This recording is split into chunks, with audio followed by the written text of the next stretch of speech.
You ever notice how some commercials just like burrow into your brain? Yeah. Years later, you're humming the tune or Saying the catchphrase, yeah. exactly, and you don't even know why.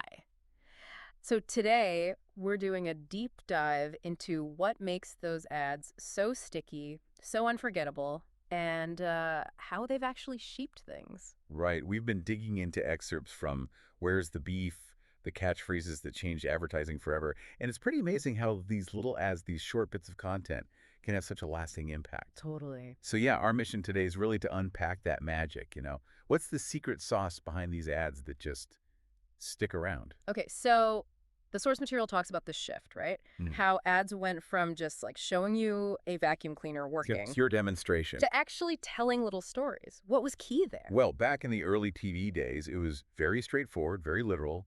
Here's the product, here's what it does. Simple. Mm-hmm.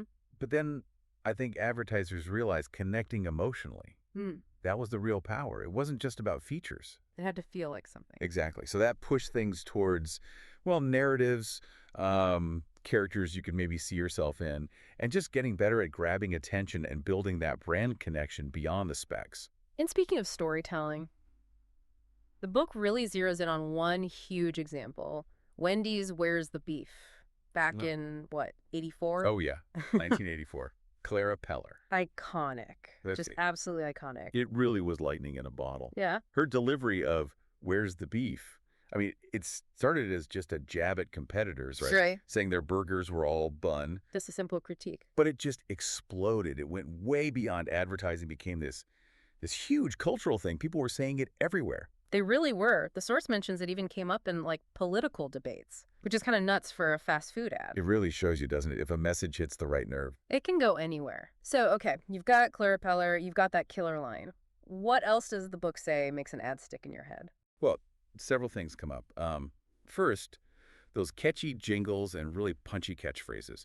They're super effective. Right. Think of like Alka-Seltzer. Plop, plop, fizz, fizz. Instantly recognizable. Totally. Simple sound, easy to remember, connects right to what the product does. Or Nike's Just Do It. Oh, yeah, classic. 3 words, but so powerful, right? Right. Sums up the whole brand.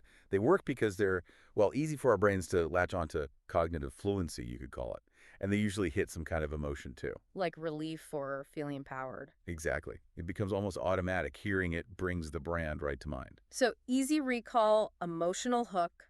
What else makes them memorable? The source also really emphasizes having relatable characters and strong narratives. Think about the Energized Bunny. Keeps going and going. Yeah. It's such a simple visual way to show long battery life using this persistent little character. Or those Coca-Cola holiday ads. Always get you right in the feels. They do. They tell these heartwarming stories, family, connection, stuff that resonates with almost everyone, especially at that time of year. It stops being just about the soda, Yeah. It's the feeling, the story you link to it, like getting drawn into the narrative itself. Yeah, you're not just buying Coke. You're buying into that warmth, that little moment. The book also gives a nod to some advertising giants like David Ogilvy and Bill Burnback. How did they kind of pave the way for this stuff? Ogilvy and Burnback were definitely pioneers. They really pushed advertising away from just facts and figures towards something more engaging, more emotional.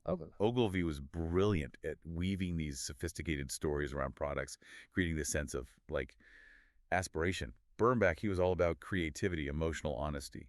He thought ads should entertain you, not just sell to you. So they kind of laid the groundwork. Absolutely. Their influence is still felt today in the best, most impactful ads. It's funny, though, how some of the biggest ones, like you said with Where's the Beef, started out so straightforward. Yeah, just a direct comparison. Were there other examples in the book of ads that kind of blew up unexpectedly? Definitely. The source brings up the old Spice campaign, The Man Your Man Could Smell Like. Oh, yeah. That was huge. Right. It was meant to be funny, kind of poke fun at those super serious grooming ads. But the combination of the crazy scenarios and Isaiah Mustafa's charisma. He was perfect. It really was. It just went viral. It shows how being fresh, unexpected, maybe a bit weird. Yeah, and funny. And funny, yeah. That can totally grab people and become part of the chatter. So this leads into some practical tips. The book actually lists 5 things for making a memorable ad. What are the big ones? Okay, so number 1, craft a catchy catchphrase. Easy to say, easy to remember, captures the brand somehow. Makes sense. 2, tell a compelling story, something that draws people in, feels relatable, maybe entertains them. Okay. 3, use relatable characters. People the audience can either see themselves as or maybe aspire to be like. Right, that connection. 4, tap into emotions. Use humor, warmth, nostalgia. Something that makes people feel, because that lasts. Mm-hmm. And finally, number 5, keep it simple. Don't overcomplicate it. A clear message often cuts through all the noise much better. Those seem like really solid basics. Build on those. But the book apparently had a couple of more unusual tips, too, for thinking outside the norm. Yeah, a couple of interesting ones for standing out. One is breaking the fourth wall. Talking directly to the audience. Exactly. Addressing the viewer, making them feel included, like part of it. It can feel more personal, more direct. Okay.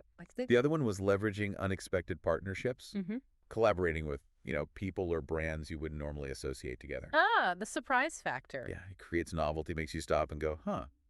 Makes the ad stand out from the crowd. So basically, don't be afraid to get creative, maybe even a little weird sometimes. Pretty much. Take a calculated risk. So stepping back from just selling stuff, Uh-huh. what's the bigger significance here? Why do we even care about these old commercials so much? That's what's really fascinating, I think. These ads become more than just ads. They end up being like little time capsules. How so? They capture the mood, the humor, maybe the anxieties of a specific time.